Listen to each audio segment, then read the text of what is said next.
semua, teman-teman tahu nggak di video kali ini kita bakal apa? Atau video ini bakal ngebahas apa ya? Nah, mending kalian tonton deh videonya sampai selesai. Soalnya di video ini kita akan ngebahas semua peralatan dapur.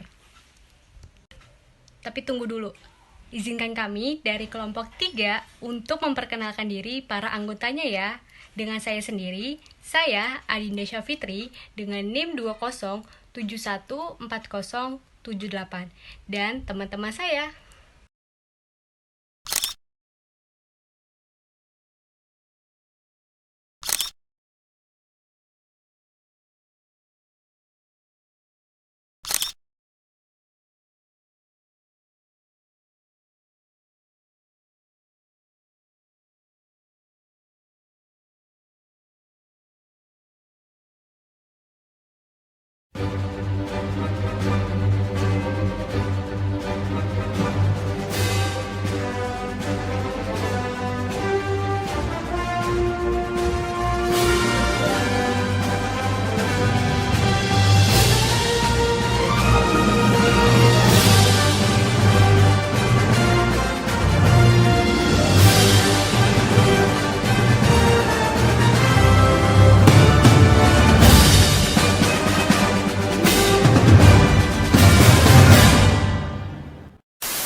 Jenis peralatan pertama ialah model dapur.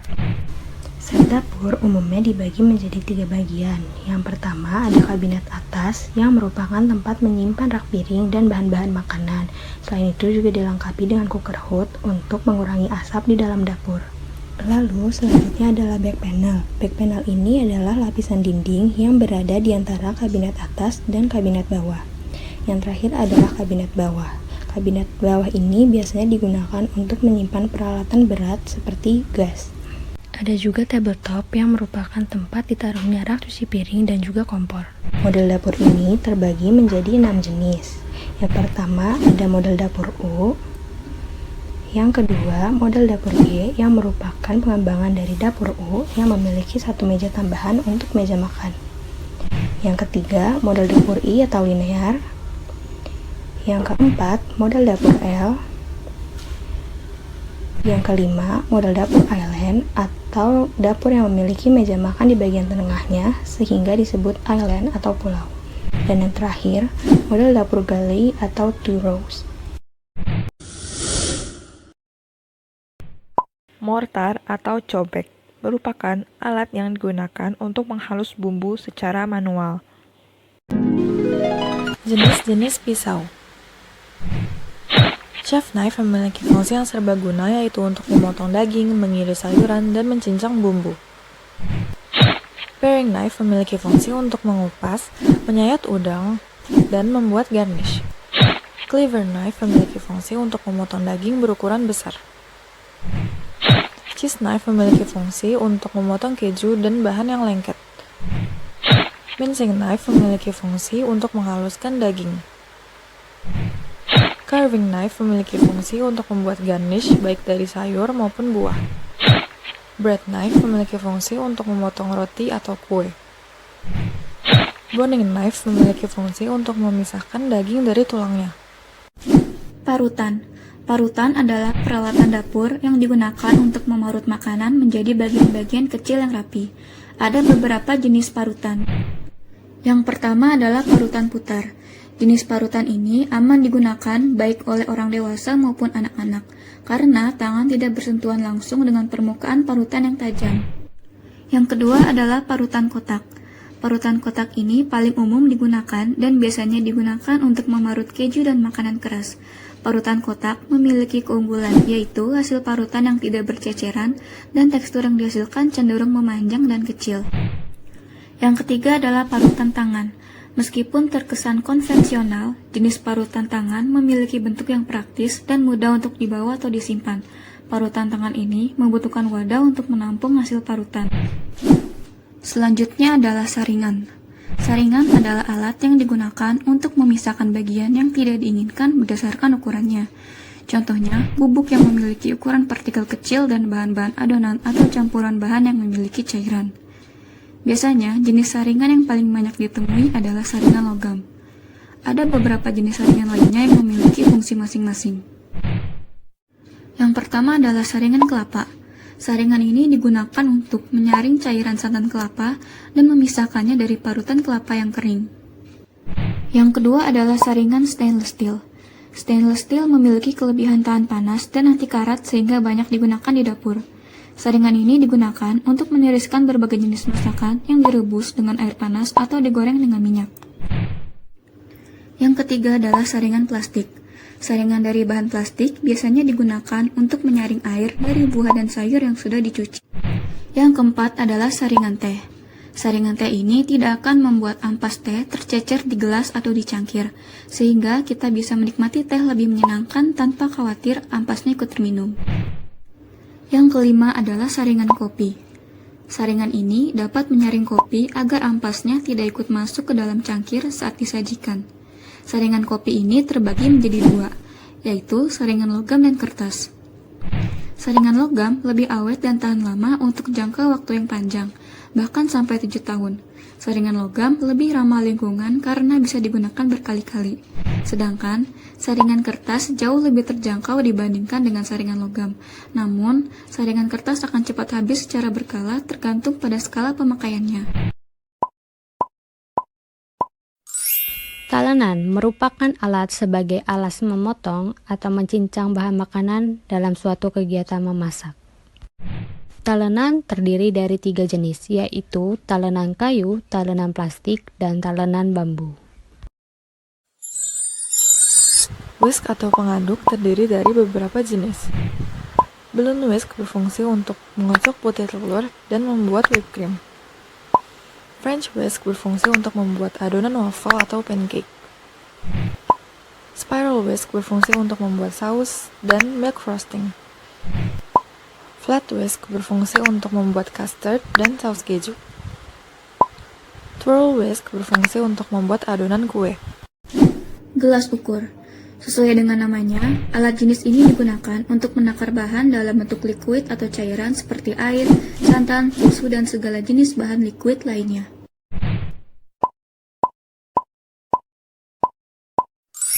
Timbangan. Timbangan merupakan alat untuk melakukan pengukuran berat massa pada suatu bahan makanan. Timbangan ini dikategorikan dalam sistem mekanik ataupun sistem elektronik. Timbangan memiliki beberapa jenis, di antaranya yaitu timbangan duduk manual, timbangan duduk digital, timbangan duduk batu, dan timbangan rumah tangga.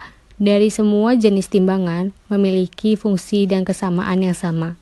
Hanya saja yang membedakan dari segi jumlah banyak benda yang akan ditimbang. Cetakan adalah wadah yang digunakan untuk membentuk hidangan. Jenisnya pun beragam. Bahan dasarnya mulai dari baja, aluminium, hingga plastik. Proses masak dengan kompor pastinya tak lepas dari wajan dan panci. Kadang, kita sering menyamakan fungsi kedua jenis alat masak tersebut. Namun, baik wajan dan panci tentu didesain berbeda dengan fungsi yang beda juga. Ada baiknya untuk mengenal jenis-jenis wajan dan panci yang sering kita temui. Braising pan. Braising pan adalah alat atau wajan untuk merebus atau memanggang daging, unggas, dan sebagainya. Frying pan. Frying pan adalah alat untuk menggoreng dengan minyak sedikit, contohnya untuk memasak omelet.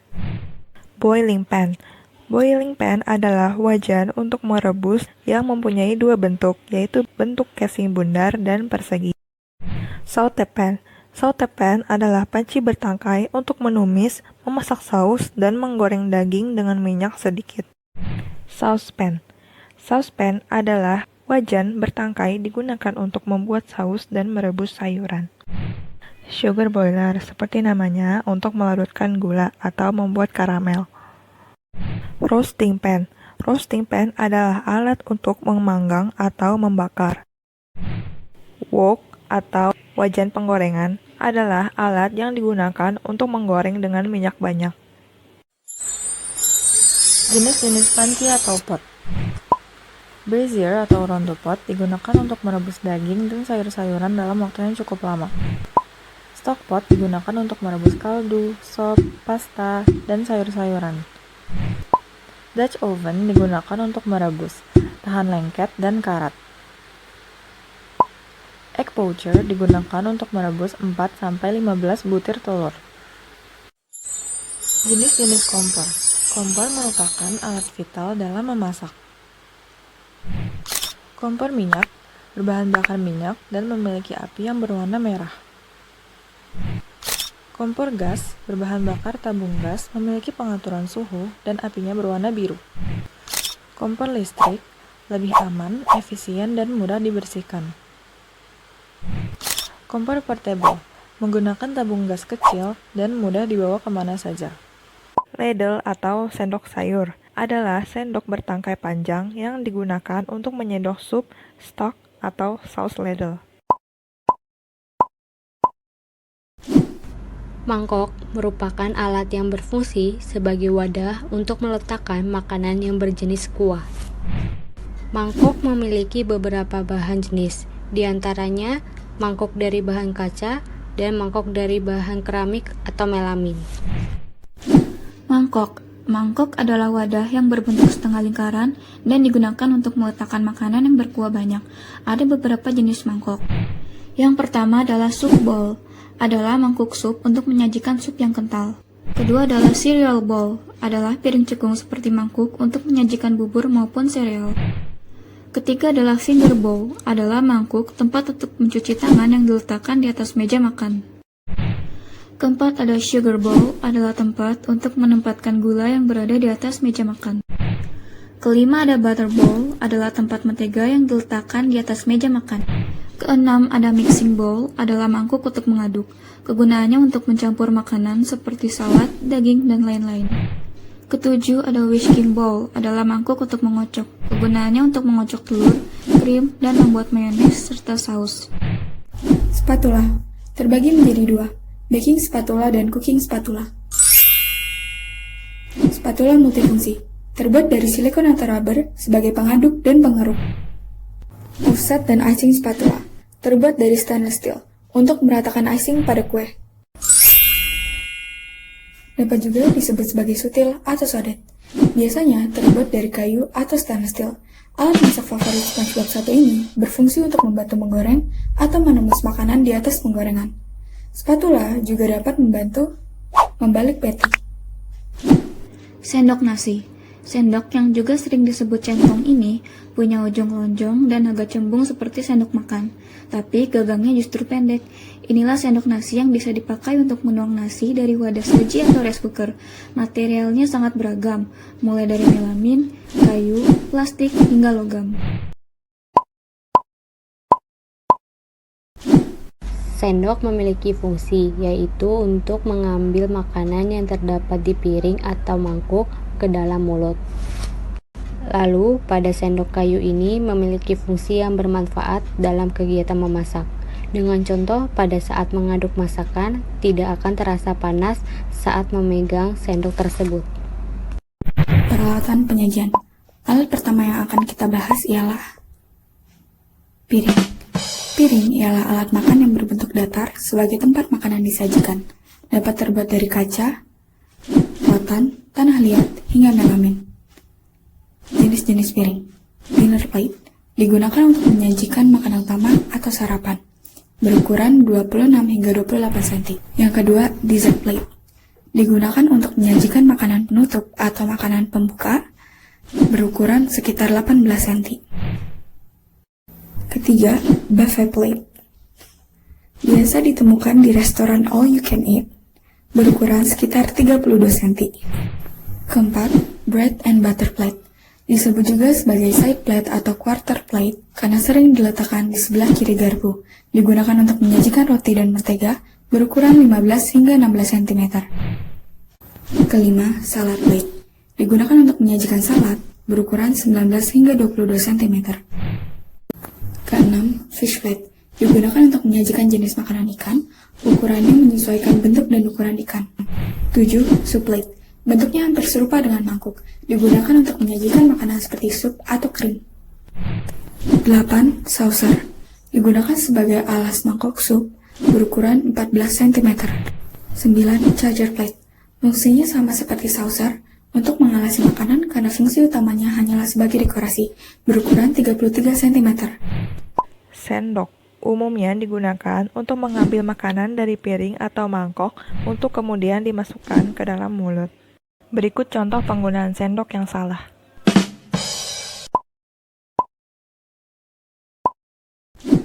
Garpu. Garpu merupakan alat untuk membantu mengambil makanan dan menahan makanan saat dimasak maupun sedang dipotong. Garpu terdapat beberapa jenis, yang terdiri dari cutlery, snack, salad, fish, dessert, meat, dan garnish. Lalu, jenis garpu ini memiliki fungsi yang sama, tetapi yang membedakan yaitu dari penggunaan garpu sesuai jenis makanan yang telah dihidangkan pada saat itu. Penyimpanan kering. Lemari berfungsi sebagai tempat menyimpan stok bahan pangan dan semua peralatan dapur. Adanya lemari akan membuat dapur lebih rapi dan tampak bersih. Penyimpanan basah.